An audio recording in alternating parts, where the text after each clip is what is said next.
मंत्री काबरे और सांसद ने किया रेक पॉइंट, यूनियन और फुट ओवर ब्रिज का लोकार्पण। मांगों को लेकर ब्रॉडगेज संघर्ष समिति ने डीआरएम को सौंपा ज्ञापन। अन्य लोगों के लिए प्रेरणा बनेगा सेवा प्रदाताओं का यह कार्य, तिलक टेकाम। बालाघाट दक्षिण पूर्व मध्य रेलवे के गोदिया बालाघाट सेक्शन के हट्टा रोड रेलवे स्टेशन पर यात्रियों के आवागमन की सुविधा के लिए फुट ओवरब्रिज का निर्माण किया है। इसी प्रकार हट्टा रोड रेलवे स्टेशन पर माल परिवहन को सुविधाजनक बनाने के लिए रैंक पॉइंट का उन्नयन किया है। डीआरएम साहब का कार्यक्रम है, हमारा हट्टा पर गुड सेट को प्रारंभ करने का था। आपको पता है कि बालाघाट में आने वाले समय में सारे ओवर ब्रिज बनना है और जिस तरह से यहाँ पर हमारे गुड्स के कारण से सीमेंट और सब उतरने के कारण से जितना डस्ट और सब होते रहा तो उन सब की चीज़ों जैसे हमारे ब्रिज बनने का काम प्रारंभ होगा तो कंजेशन काफ़ी बढ़ेगा। इसलिए हमने एक गुड सेट जो पूर्व से निर्मित था हट्टे का उसको और एक्सपांस करके उसको आज की तारीख में जितना गुड्स हमारा बालाघाट आता है उसको शुभारंभ करने का काम आज हमने उसको हट्टा पे किया। जैसा कि आपको एमपी साहब ने बताया, आज एमपी साहब और मंत्री जी काबरे जी पहले हम लोग हट्टा आए थे। हट्टा में एक फुट ओवर ब्रिज नया बना है जिसको अपने पब्लिक को समर्पित करना था और एक वहाँ पे गुड शेड बनाया है।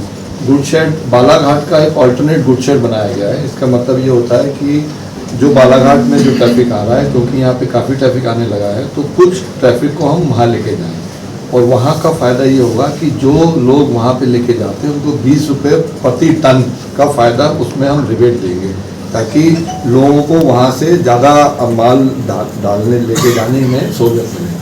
तो उसका एक प्लेटफॉर्म एक्सटेंशन किया हमने कंक्रीट का अपने खुद के सेंक्शन में और उसी दोनों आइटम्स का लोकार्पण एमपी महोदय और काबरे जी को रिक्वेस्ट किया था कि कृपया आए और उसको करें। तो उन्होंने समय दिया, बहुत बहुत धन्यवाद देते हैं कि वो आए। जिले की बहुप्रतीक्षित रेलवे की मांग को लेकर ब्रॉडगेज संघर्ष समिति के द्वारा शनिवार को डीआरएम के बालाघाट आगमन पर उन्हें ज्ञापन सौंपा गया। इस संबंध में समिति के अध्यक्ष अनूप सिंह बेस ने कहा कि डीआरएम से मांग की गई है कि सीधी रेल सेवा कटंगी से तिरोड़ी होते हुए तुमसर भंडारा तक चलाई जाए। बालाघाट के विकास के लिए गोदिया से गढ़ा तक चलने वाली ट्रेनों को जबलपुर मुख्य स्टेशन तक किया जाए। इसके अलावा अन्य मांगे भी रखी गई है। बालाघाट से जो सीधी ट्रेन की मांग है, जिसमें हम ये मांग लगातार करते आ रहे हैं कि कटंगी तिरोड़ी होते हुए तुमसर भंडारा इतवारी तक एक सीधी ट्रेन चलाई जाए, क्योंकि बालाघाट से इस मार्ग से जो दूरी है वो 165 किलोमीटर के लगभग है और गोंदिया होते हुए जितनी भी ट्रेनें जाती हैं वह सारी ट्रेनें या तो लेट हो रही हैं या उपयोगहीन हो रही हैं। बालाघाट के विकास के लिए अत्यंत आवश्यक है कि बालाघाट से सीधी कटंगी तिरोड़ी होते हुए इतवारी तक ट्रेन चलाई जाए। साथ ही जो गढ़ा तक जो ट्रेन चल रही है, इस ट्रेन को जबलपुर मुख्य स्टेशन तक चलाया जाए। साथ ही सुबह और शाम के वक्त एक लोकल पैसेंजर ट्रेन बालाघाट से गोंदिया बालाघाट होते हुए जबलपुर की ओर प्रतिदिन पैसेंजर लोकल ट्रेन चलाई जाए। दस्तावेज लेखक और सेवा प्रदाताओं द्वारा जर्जर हो चुकी चावड़ी का आपसी सहयोग से लाखों रुपए जमा कर जीर्णोद्धार कर लिया गया है, जिसका आज सेवानिवृत्त सब रजिस्ट्रार दिलीप कुमार पांडे के मुख्य आतिथ्य में सब रजिस्ट्रार तिलक टेकाम के द्वारा फीता काट कर शुभारंभ किया गया। नहीं, मुझे तो बहुत खुशी हुई।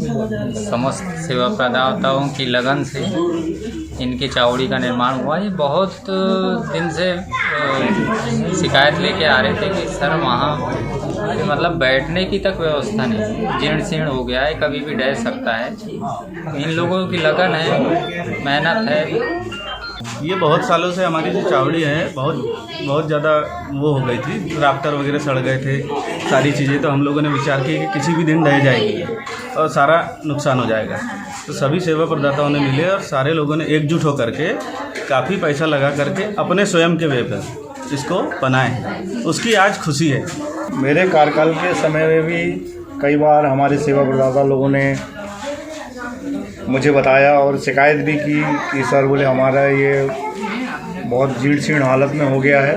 कभी भी कोई हादसा हो सकता है, कोई भी दुर्घटना हो सकती है। लेकिन हमारे डिपार्टमेंट के तरफ से अलग से कोई मद नहीं था। तो मैंने कई बार इन लोगों को बोला, तो फिर इन लोगों की लगन मेहनत से इनने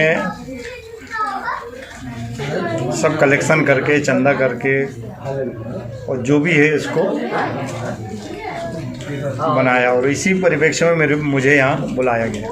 भारत निर्वाचन आयोग द्वारा निर्धारित कार्यक्रम के अनुसार जिले में मतदाता सूची के संक्षिप्त पुनरीक्षण का कार्य 9 नवंबर 2022 से प्रारंभ कर दिया गया है। 9 नवंबर को जिले के सभी मतदान केंद्रों पर प्रारूप मतदाता सूची का प्रकाशन कर मतदाता सूची में नाम शामिल करने, नाम संशोधन करने एवं मृत या बाहर जा चुके लोगों के नाम सूची से हटाने संबंधित दावे आपत्ति प्राप्त करना प्रारंभ कर दिया गया है। इसी परिप्रेक्ष्य में आज 12 नवंबर 2022 को कलेक्टर एवं जिला निर्वाचन अधिकारी डॉक्टर गिरीश कुमार मिश्रा ने पत्रकारों एवं मीडिया प्रतिनिधियों को मतदाता सूची के पुनरीक्षण कार्य और प्रक्रिया संबंधी जानकारी दी और उनसे अपेक्षा की है कि वह भी जिले में मतदाताओं को जागरूक करने में सहयोग करें। मतदान केंद्रों के उपकरण में हमको एक मौका अभी और मिलेगा इलेक्शन के पहले। उसकी एक्सरसाइज के लिए भी, क्योंकि आप सभी फील्ड पे रहते हैं, हमारे बीएलओ साथी को भी मैं बैठक लेकर के लगातार सभी विधानसभाओं में जा करके बैठक ली है कल जिलाधिकारियों ने। उनसे भी हम लोग ये इनपुट ले रहे हैं कि कहाँ कहाँ हमारे मतदान केंद्र चेंज करने की आवश्यकता है, ताकि विशेष करके पिछड़े इलाकों में मतदाता को बहुत ज्यादा दूरी तय नहीं करनी पड़े, जहां तक संभव हो।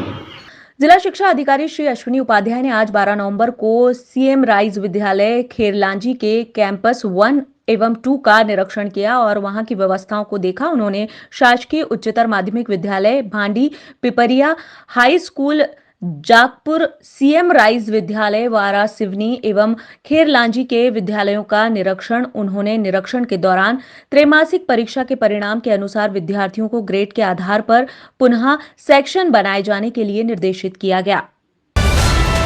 मंसूरी वेलफेयर सोसाइटी बालाघाट के तत्वाधान में 13 नवंबर को विशाल निशुल्क स्वास्थ्य शिविर का आयोजन सुपर स्पेशलिस्ट हॉस्पिटल नागपुर के सहयोग से अंजुमन शादी हॉल बेहर रोड में सुबह 10:30 बजे से 4 बजे तक किया जा रहा है। इस संबंध में शनिवार को पत्रकार वार्ता आयोजित कर अंजुमन वेलफेयर सोसाइटी के पदाधिकारी इकबाल मंसूरी व शकील मंसूरी ने बताया कि शिविर का शुभारंभ अपर कलेक्टर शिव गोविंद मरकाम के मुख्य आतिथ्य में होगा। शिविर में विभिन्न बीमारियों का उपचार कर निःशुल्क दवाइयां वितरण की जाएगी। जैसा कि सर्वविदित है, हमारे सोसाइटी द्वारा कल दिनांक 13 नवंबर 2022 को एक विशाल मेडिकल कैंप आयोजित किया गया है, जिसमें नागपुर, जबलपुर और बालाघाट और अन्य क्षेत्रों से यहाँ पे विशेषज्ञ उपस्थित होने जा रहे हैं, जिसमें हृदय रोग, स्त्री रोग, हड्डी रोग और अन्य कई रोगों का उपचार किया जाएगा और उपलब्ध दवाइयाँ मुफ्त दी जाएगी। आप सभी शहर के प्रबुद्ध गणमान्य नागरिक बंधुओं से मेरा अपील है कि इस कार्यक्रम में ज़्यादा से ज़्यादा उपस्थित होकर लाभ उठाएं। हमारा मंसूरी वेलफेयर सोसाइटी का जो निःशुल्क सिलाई सेंटर चलता है और निःशुल्क कंप्यूटर सेंटर चलता है, साल भर बच्चे यहाँ पर दोनों का प्रशिक्षण लेते हैं और उनको प्रोत्साहित करने के लिए हमने प्रशस्ति पत्र सभी को देने के लिए तैयार किया है और मोमेंटो भी तैयार किया है। हमने इस कार्यक्रम के लिए मुख्य अतिथि अपर कलेक्टर गोविंद मरकाम सर को आमंत्रित किया है और उसी के साथ विशिष्ट अतिथि में हमने न्यायाधीश आसिफ अब्दुल्ला साहब और दबाड़गांव साहब सिविल सर्जन और हमारे CMHO मनोज पांडे जी को भी आमंत्रित किया है। यह वितरण और मोमेंटो का कार्यक्रम 4 बजे से 5 बजे तक हमने रखा है। सभी आप लोगों से हमारा गुजारिश है कि इस कार्यक्रम को जन जन तक पहुंचाएं ताकि सभी वर्ग इस विशाल मेडिकल कैंप का लाभ ले सकें।